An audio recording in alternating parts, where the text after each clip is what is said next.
recrutas! Tudo bom com vocês? Vamos começar então a nossa revisão comentada da prova da EFOM, que aconteceu esse final de semana passado aí.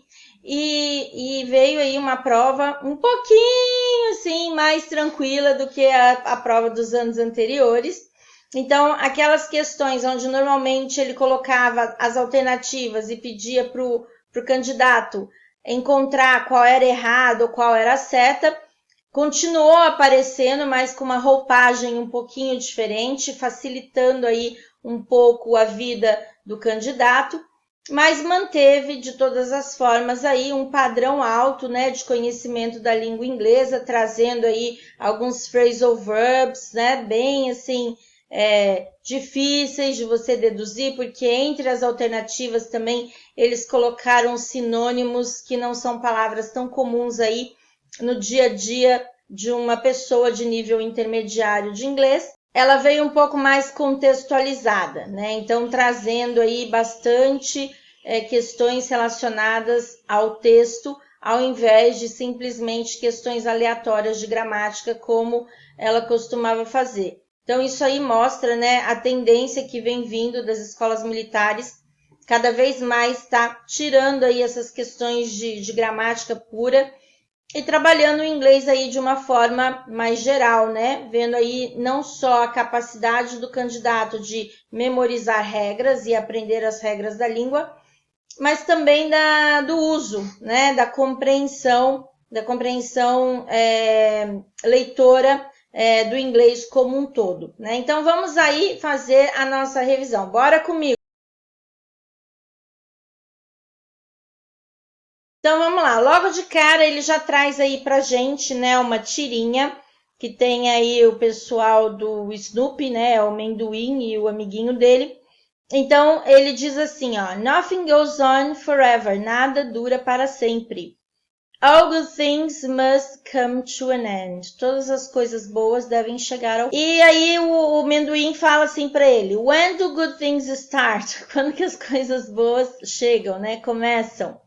Então, dentro das questões aí, nós vamos dar uma olhada nas alternativas. Ele fala, de acordo com a tirinha, escolha a alternativa correta. Na A, ele diz, os personagens estão vivendo um período de felicidade.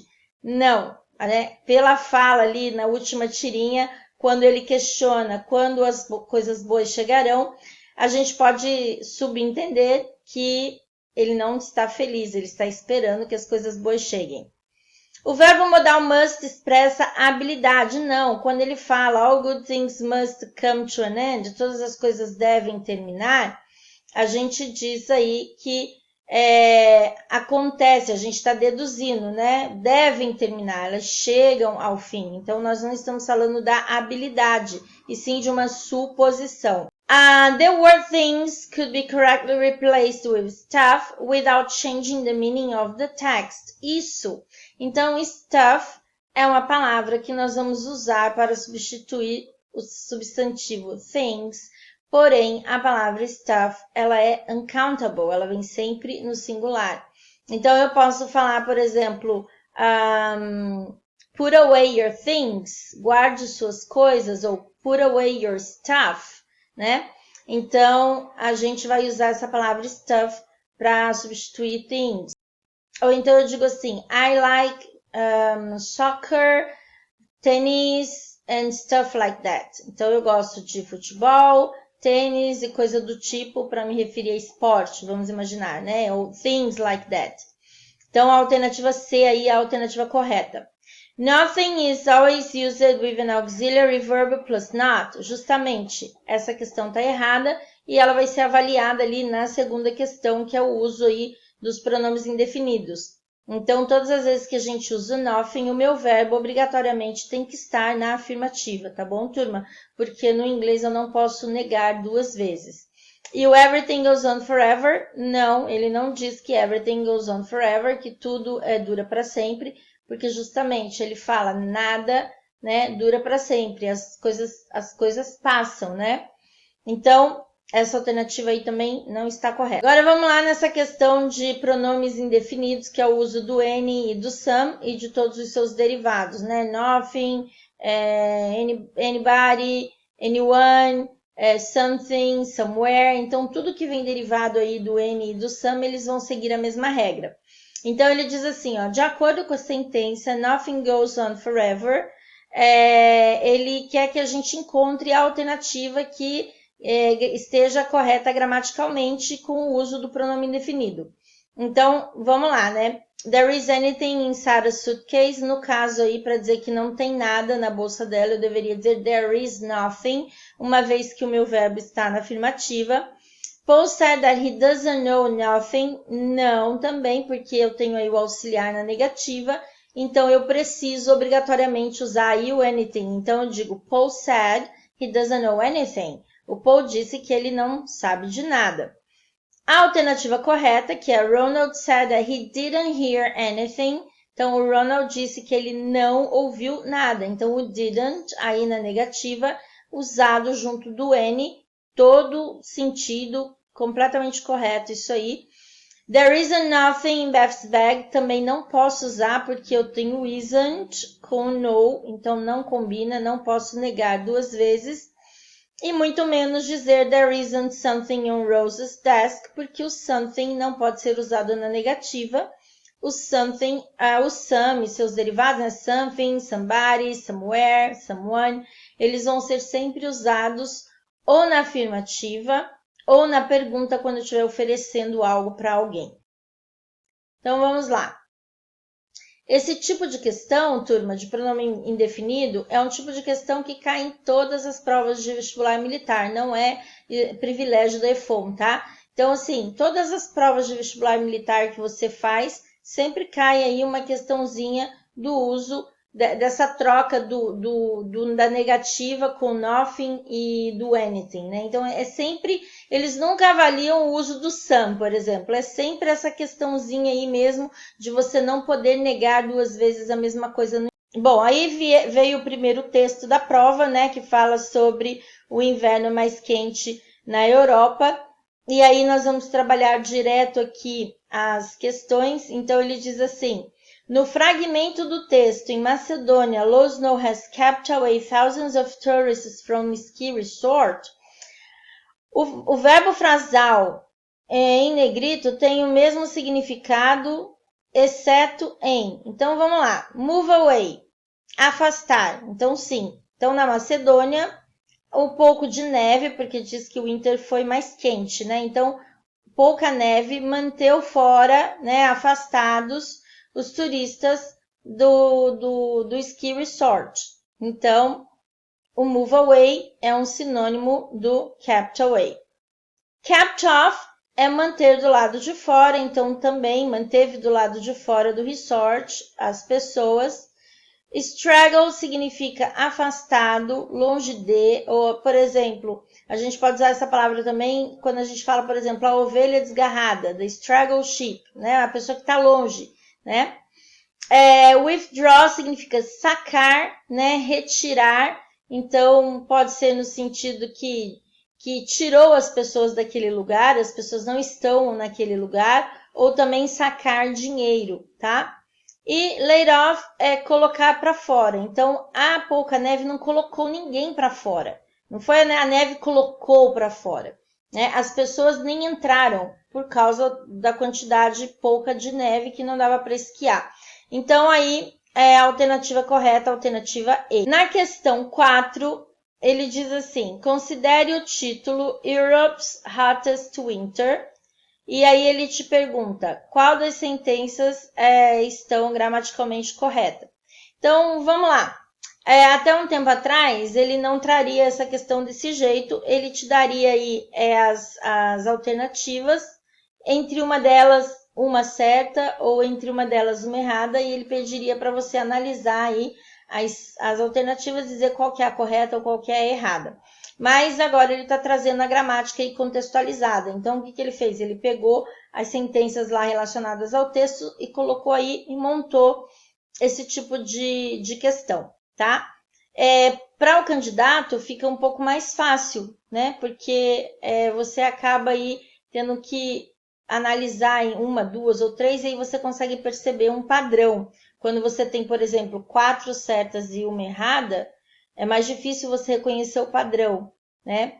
Ou o contrário, né? 4 erradas e só uma correta. Então, vamos lá. E ele também dá a dica aí do Europe's Hottest Winter. O que a gente identifica aí?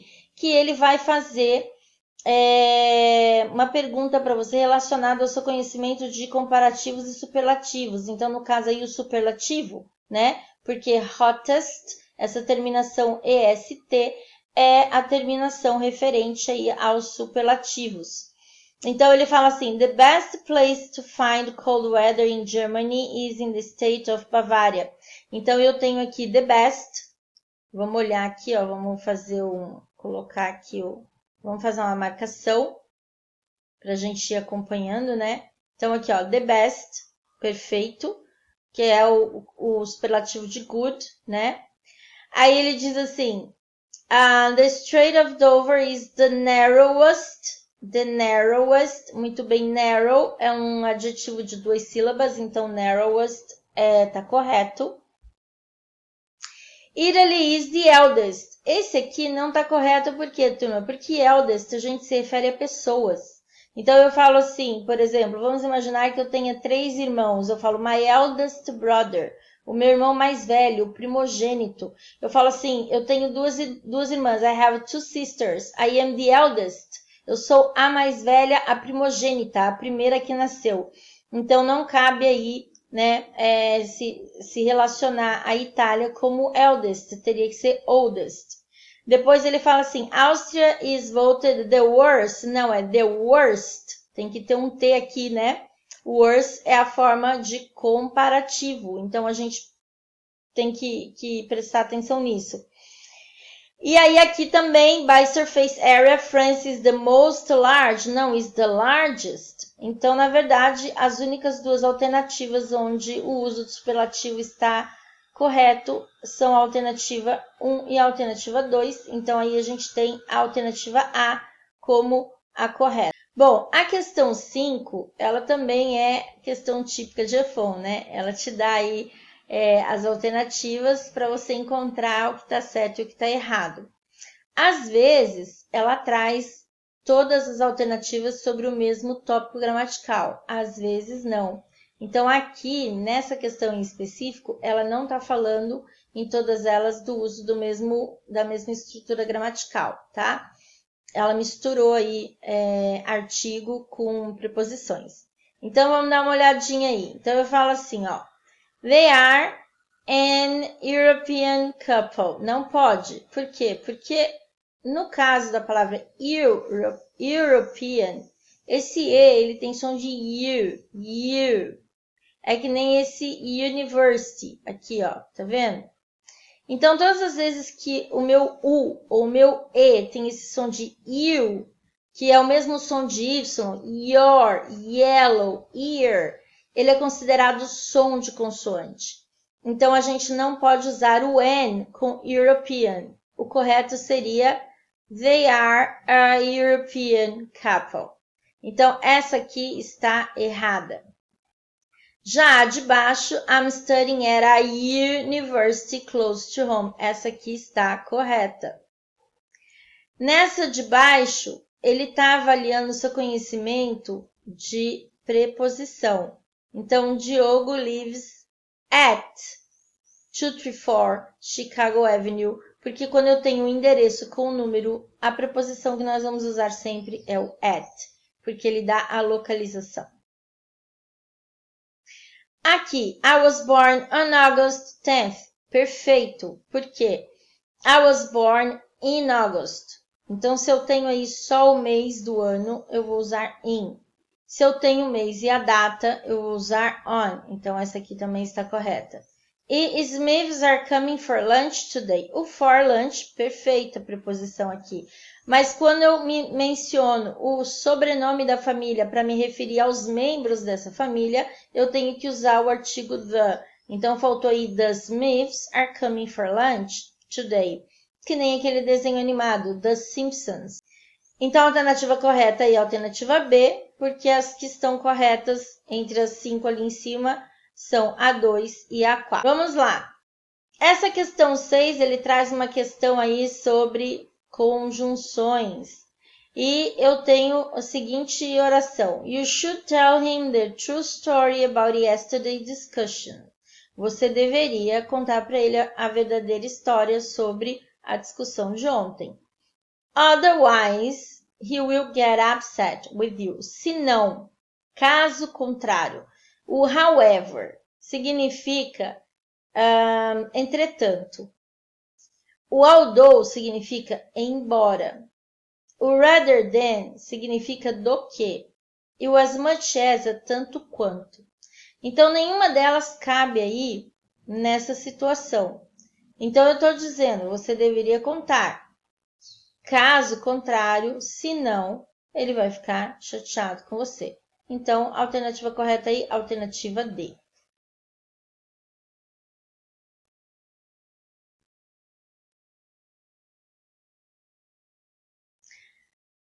A questão 7 traz aí um texto, né, onde a gente tinha que completar com pronomes e aí também o possessivo. Então, vamos dar uma lida no texto e aí a gente já vai respondendo a questão. Thanks to NASA's team of sniffers. Então, NASA's, eu tenho aí o apóstrofo S porque é o time da NASA. Então, indicando posse. Led by George Aldrich, astronauts can breathe a little bit easier. Aldrich is the chief sniffer at the White Sands Test Facility in New Mexico. Então, ele está falando aí que graças ao time de farejadores, liderados pelo George Aldrich, os astronautas podem respirar um pouco melhor. E o Aldrich, ele é o chefe dos farejadores. O Aldrich é o chefe dos farejadores aí, né? Na White Sands, na unidade de teste de White Sands no Novo México. E aí ele continua lá. His job is to smell items before they can be flown in the Space Shuttle. Então, o trabalho dele, por que é his? Porque é do Aldrich. O trabalho do Aldrich é cheirar os itens antes que eles sejam embarcados aí na aeronave para o voo. Aldrich explained that smells change in space and that once astronauts are up there, they are stuck with whatever smells are on board with them. Então, ele explica que o cheiro muda no espaço e que uma vez que os astronautas estão lá, eles ficam presos com qualquer odor que esteja a bordo com eles, né? Então, é importante saber que cheiro eles vão sentir. In space, astronauts aren't able to open the window for extra ventilation. Então, lá no espaço, eles não podem abrir a janela para ventilar. He also said that it is important not to introduce substances that will change the delicate balance of the climate of the International Space Station and the Space Shuttle. Então, ele também diz que é importante não introduzir substâncias que vão mudar o clima delicado e balanceado da Estação Espacial Internacional e do Space Shuttle. This is even more important to the ISS astronauts than it was in the Apollo astronauts in 60s. Então, olha só. Então, ele diz que isso é até mais importante do que o ISS, os astronautas ISS, do que era no tempo dos astronautas da Apollo nos anos 60.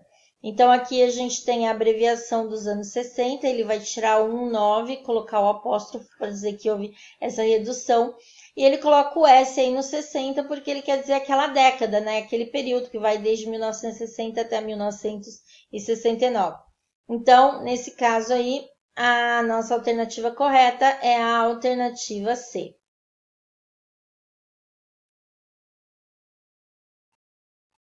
Depois nós temos um texto mais longo aí que fala sobre a Golden Gate Bridge, né, que ela é uma ponte bastante famosa. E vamos ver aí quais foram as questões que foram trabalhadas baseadas nesse texto. Eu trago algumas marcações no texto para mostrar para vocês e justificar as respostas. Então, vamos lá. Na 8, era uma questão onde a gente tinha que completar com os tempos verbais. E já começa aí falando, but Strauss was convinced, né? Porque eu não posso falar Strauss convinced the bridge, porque ele não convenceu a ponte. Então, eu já tenho que riscar essa, tenho que riscar essa e já tenho que riscar essa, tá? Então, ele estava convencido, né? The bridge could be built, que ela poderia ser construída. Por quê? Porque a gente vê no texto que as pessoas não acreditavam, né? Haviam oposições. Então, a gente vai usar aqui no caso o could, ele tá nas duas alternativas. O que vai desempatar a gente vai ser o must e o would. Então, ele coloca lá, and it would provide San Francisco's commuters more reliable passage to the city.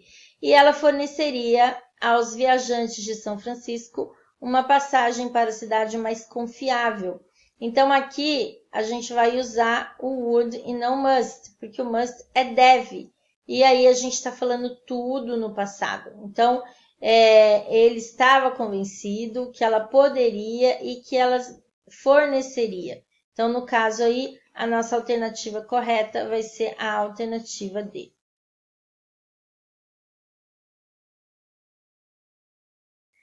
Depois, na questão 9, ele diz assim, quais foram os desafios enfrentados pelo Charles Ellis e Joseph Strauss na construção do Golden Gate Bridge? Então, ele fala lá, opposition from the military, sim. Então, opposition from the ferry companies, sim. E opposition from residents, sim. Então, tudo isso tá bem aqui, ó. Vamos lá. Ele começa falando aqui, ó. The military feared the bridge would make the important harbor an even more vulnerable target. Então, os militares eram opostos porque eles tinham medo que a ponte fizesse com que o cais se tornasse um lugar mais vulnerável ainda. Aí ele diz assim, ferry companies claimed the bridge would steal their business. As empresas de ferry boat que faziam a travessia, elas reclamaram que a ponte ia acabar com o negócio deles, porque até então, se você pode ir de carro, porque você vai pagar o ferry boat para te transportar de um lado para o outro. E residents wanted to preserve the area natural scenery. Eles não queriam que mudasse o cenário, eles queriam que fosse preservado ali a paisagem natural. Bom, aí aqui ele diz assim, opposition from his colleague Leon Moisseif. Não, eles estavam trabalhando juntos, buscando soluções, né? E oposição dos engenheiros também não foi feita uma oposição dos engenheiros. Eles só estavam estudando a melhor maneira de construir a ponte. Então, a alternativa A é a correta. Depois, a questão 10, ele fala qual é a principal diferença entre o Cantilever Bridge e o Suspension Bridge. E isso está logo aqui, né, no texto. Where a cantilever bridge is supported from one end. Então, é essa frase aqui. E a suspension bridge suspends its deck from cables strung across the gap. Então, a suspension bridge suspends its deck from cables strung across the gap. Então, exatamente o que está escrito ali, ele trouxe aqui para a alternativa, facilitando o seu trabalho.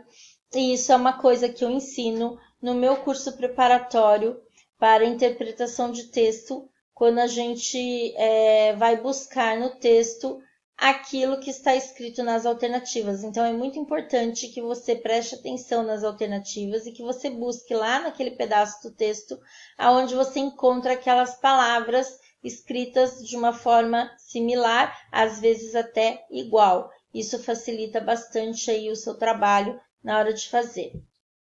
Então, se você está se preparando para o vestibular militar e você tem dificuldade em questões de interpretação de texto, eu vou deixar aqui no link, aqui embaixo, o link do meu curso de interpretação de texto para vestibular militar, onde nós vamos trabalhar aí, são 6 aulas, onde eu ensino você técnicas de inglês instrumental para que você consiga resolver da melhor maneira possível as questões de interpretação. Bom, vamos lá. Questão 11. Na sentença abaixo, o verbo modal tem qual ideia? Shall we finish the coffee to go to the theater? É sugestão. Então, turma, esse shall, a gente quase não fala dele quando a gente dá aula, mas eu lá no curso preparatório onde eu trabalho, eu chamo muita atenção dos meus alunos para isso. Para que serve o shall? Para dar uma sugestão. Shall I open the window? Ou a forma de tag question do let's go to the movie, shall we? Então, na verdade, antigamente, ele era usado como auxiliar de futuro. Antigamente, a teacher fala, quando eu comecei a estudar inglês há 40 anos atrás. Aí, a gramática inglesa passou aí por uma reforma e, para facilitar a vida das pessoas, eles decidiram que a gente ia usar o will para todas as pessoas, porque antigamente era I shall go e you will go. E we shall go. Então, a gente usava o shall com I e com we para falar de futuro. Depois caiu isso e a gente começou a usar o will para todas as pessoas. Mas o shall ficou aí quando a gente vai trabalhar a sugestão de let's como tag question ou então numa pergunta mesmo de sugerência. Então, no caso aí, suggestion. Depois, esse texto 3, ele é um texto que fala do uso das pessoas de social media e eu achei um errinho aqui, que aqui não é answer, é under. Então, children under 17 in the UK are leaving the site. Então, depois ele repete aqui, ó, o under, tá vendo? Então, ele tem que, é essa palavra aqui, ó, tá? Under e answer, esse answer tá errado. Então, vamos lá. Na questão 12, marque a opção correta de acordo com o texto. Chloe and her age group are missing out on spending time with their friends in real life. A questão tá aqui, ó. Então, Chloe's age group está passando tanto tempo com seus telefones em casa que eles estão sentindo falta de passar tempo com seus amigos na vida real. Então, essa alternativa aí, ela é a correta. No caso do Peter, diz que apenas a única forma de manter a qualidade do tempo é ficar completamente desconectado do mundo. Não é verdade, ele fala que ele troca o chip dele de telefone para um telefone onde só faz e recebe ligação, onde você não tem contato com a internet. Então, ele não fica completamente desconectado, mas também não tem nenhuma distração. O número de pessoas acima de 55 anos está diminuindo? Não, é ao contrário. Ele fala que cada vez mais as pessoas estão entrando para o Facebook, né? As pessoas mais velhas. De acordo com a Sheila, esperar por cartas e fotos ainda é a melhor maneira de checar a vida das crianças? Não, ela fala que ela entrou no Facebook justamente para ela ter esse acesso, né? Com mais facilidade de checar aí a vida dos netinhos. E o Peter pode dizer para os seus filhos saírem de seus telefones, até mesmo quando ele passa muito tempo na frente da tela ele mesmo? Não, ele diz isso, né? Que como que eu vou cobrar dos meus filhos que eles estejam longe do celular se eu mesmo estou ali o tempo inteiro? Então, ele usa essa estratégia de trocar o chip de telefone para que ele não tenha acesso à internet. Vamos lá, turma. O que vocês estão achando dessa prova? Deixa nos comentários aqui embaixo para mim. Se você está curtindo aí a minha correção, não esquece de deixar o seu joinha, deixa o seu like, já inscreve aqui no canal. Assim, todas as vezes que eu postar um conteúdo relevante para você sobre vestibulares militares, o YouTube avisa você. E também você ajuda aí a gente a crescer o canal e entregar mais esse conteúdo para mais pessoas que também estão se preparando. Então, vamos lá. Mais uma questãozinha aí sobre phrasal verbs. Catch up with. Então, ele diz assim, Peter catch up with new trend for a less digital life. Esse catch up with significa alcançar, né? Conseguir. Então, quais são as outras expressões? Qual é a outra expressão que pode substituir o catch up with sem prejudicar o significado. Então, eu tenho lá o outstrip, que é superar, overwhelm, que é sobrecarregar, fall behind, que é ficar para trás, o pick up, que é pegar. Então, pick up pode ser colher alguma coisa com a ponta dos dedos, né? Por exemplo, pick up flowers. Também pode ser I'll pick you up at 7 o'clock, eu te pego às 7 para te levar para algum lugar. E aí a gente tem o reach, que significa alcançar, que no sentido de conseguir acompanhar, né? No sentido de fazer algo. Então, a alternativa E aí é a nossa alternativa correta. E depois esse último texto aí, né, que é o texto que fala da poluição do plástico. Então, eu fiz algumas marcações aqui também. Vamos dar uma olhada.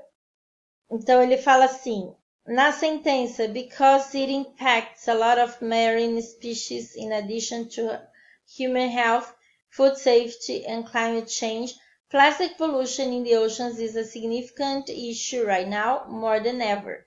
Então, olha só, aqui a gente tem uma questão de referentes. Então, eu sempre falo para os meus alunos, estudem referente. Referente também é uma coisa que cai bastante em todas as provas, né? E o que envolve referentes? Os pronomes pessoais, pronomes objeto, pronomes relativo, who, which, that, whom, whose. Então, é muito importante que você estude essa parte aí de referentes. Então, vamos lá. O it aí está sendo relacionado o que impacta as espécies marinhas, além da saúde dos humanos, da comida, do clima e tudo. É a plastic pollution. Então, ele vai mencionar isso aqui, né, ó. Depois. Então, no caso aqui, normalmente, né, a gente encontra o referente lá antes, mas nesse caso aqui, ele primeiro menciona o pronome e depois a que ele se refere, que é o plastic pollutions. No português, a gente chama isso de elemento anafórico e catafórico. Considerando o texto, a palavra likely in this number is likely to increase. Esse likely aí, turma, significa provavelmente. Então, esse número provavelmente vai aumentar. Então, se é provável, é porque alguém espera. Então, expected. Então, this number is expected to increase, tá? In favor of é a favor de, plausible é plausível, reasonable é razoável e promising é que promete, né? Então, vamos lá.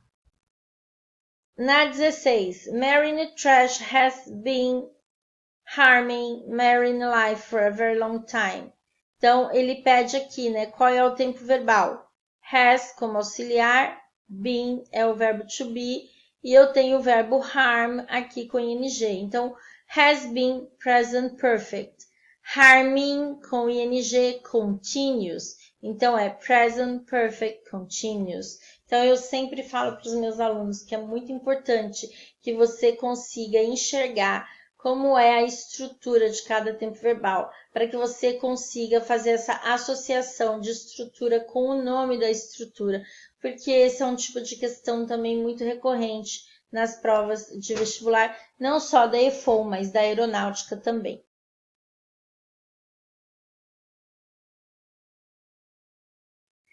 A questão 17 é uma questão de verdadeiro e falso, então ele traz lá. Anything that comes out of the oceans nowadays due to the pollution in the water is unsuitable for human consumption. Então, ele diz qualquer coisa. Não, não é qualquer coisa. Então, essa alternativa é falsa. There is a high probability that by 2050 the amount of fish in the ocean will be smaller than the quantity of plastic in it. Ele fala isso, é verdade. Onde que está isso no texto? Vamos lá, aqui, né, turma? Ó, no título. There will probably be more plastic in the ocean than fish in 2000, by 2000. Então, já começa lá analisando o texto. Ah, teacher, não achei a informação. Você olhou o título?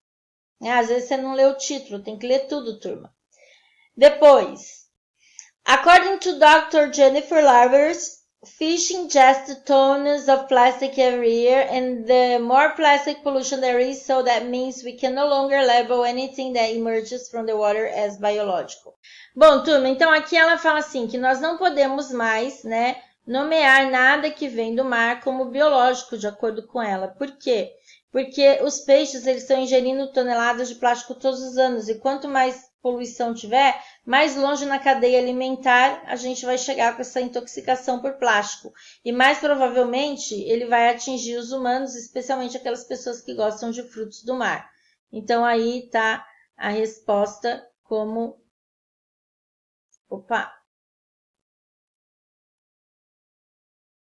Então aí está a resposta como verdadeira.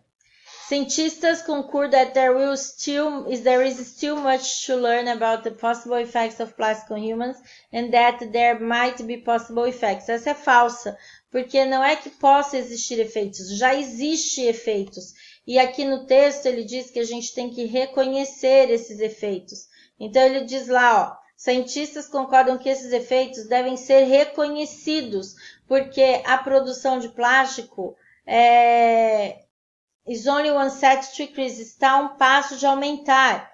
Então, embora ainda haja muito que aprender, né, sobre os possíveis efeitos do plástico nos humanos. Então, já existem os efeitos, tem que se reconhecer esses efeitos, porque o problema só tende a aumentar. Então, não é assim, pode ser que hajam efeitos. Não, já existem os efeitos. E a última aí, um terço do resultado dos exames de sangue dos participantes revelou polietileno no sangue, né, que são partículas de plástico, e não polietileno, foi polieteno, tá? Então, essa número 5 é falsa por conta desse produto aqui que eles acrescentam na alternativa. Então, não está correto, porque aqui ele deixa bem claro que e outra é 1/4 também, né? Não é 1/3. 1/4 das amostras de sangue continha polieteno, né? Então, não é 1/3 e não são os dois quilos. Bom, turma, na questão 18, ele fala assim, some of the chemicals used to make plastic are hazardous to humans. Are hazardous significa são danosos, fazem mal.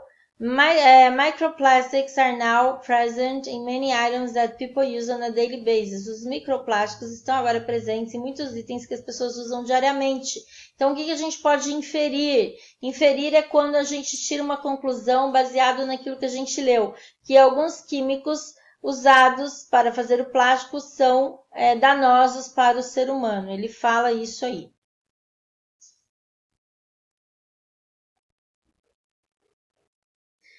Na questão 19, qual opção não pode ser inferida do texto? O que é inferência, né? Mais uma questão de inferência. É quando você lê algo e você consegue tirar uma conclusão daquilo que você leu, mesmo aquilo não estando escrito no texto. Então, por exemplo, eu falo assim, eu trabalho de segunda a sexta, aos sábados gosto de ir ao parque, caminhar com meu filho. Então, o que você pode inferir? Que eu não trabalho aos sábados, porque se aos sábados eu vou ao parque, eu não trabalho aos sábados, tá? Então, a inferência é isso. Eu não disse eu não trabalho aos sábados, eu disse aos sábados eu vou ao parque. E disse eu trabalho de segunda a sexta, então infere-se que no sábado eu não trabalho. Então, isso aqui é inferência, é você tirar uma conclusão baseada no todo, né, no contexto. E são as questões mais difíceis aí de você trabalhar. Então, na questão 19, a gente pode inferir que os cientistas acreditam que os efeitos do plástico nos humanos não deveriam ser notados. Então, essa é o que a gente não pode inferir. Por quê? Porque no texto fala que os efeitos devem ser percebidos, que a gente tem que perceber esses efeitos. Então, a alternativa C é a correta. E aí, a questão 20 é uma questão de plural irregular, onde ele traz palavras com F, e a gente sabe que a maioria das palavras que terminam com F tem o seu plural feito em VES. Então, eu tenho a palavra darf, que é anão, anões darves. Eu tenho a palavra brief, que é cueca, então briefs são cuecas. Hoof, a gente vai ter aí a palavra hooves, né? Que é a palavra casco, casco do cavalo. A gente vai ter a palavra scarf, que é lenço, então scarves no plural. E a gente vai ter aí wharf, que é cais, então o plural vai ser wharves. E a alternativa correta aí, então, que leva só o S, é a palavra brief, assim como a palavra chief também não leva o VES.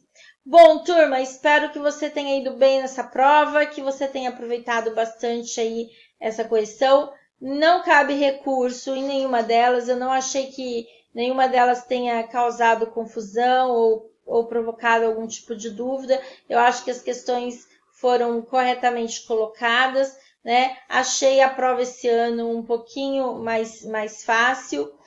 E então é isso, turma. Não se esquece, deixa o seu like, inscreve-se aqui no canal, assim o YouTube avisa você todas as vezes que eu postar um conteúdo sobre vestibular militar que te interessa.